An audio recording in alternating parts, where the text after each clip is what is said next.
The government has been urged to involve locals in the registration of new religious organizations. The Presidential Task Force on the review of legal and regulatory framework governing religious organizations collecting views in Kakamega has also received proposals of educating faithful on how to identify genuine preachers to avoid falling victims to brainwashing and cultism. The Presidential Task Force on the review of legal and regulatory framework governing religious organizations that was formed following Shakahola killings held a one-day consultative meeting with various stakeholders, including the residents of Kakamega County.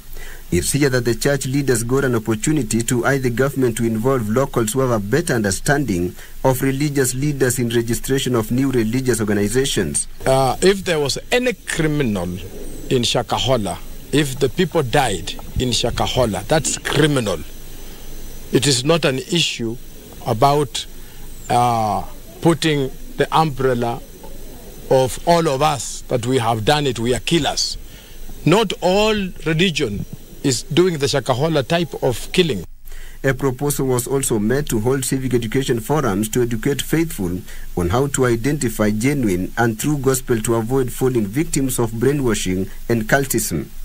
The church leaders also questioned how the government would be caught unaware during the Shakahola massacre when there were local administration officers on the ground closer to the people.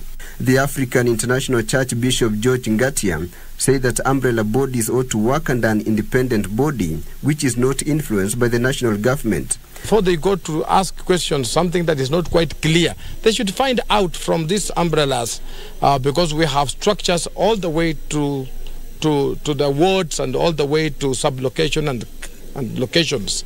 The task force assured Kenyans that the government is committed to oversee church activities to ensure they efficiently serve their role in the society. We can say to Kenyans there is hope.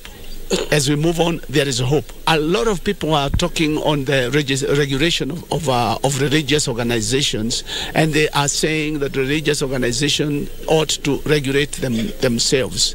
The 14-member task force, headed by Reverend Mutava Musimi, was appointed by President William Ruto on May 5, 2023.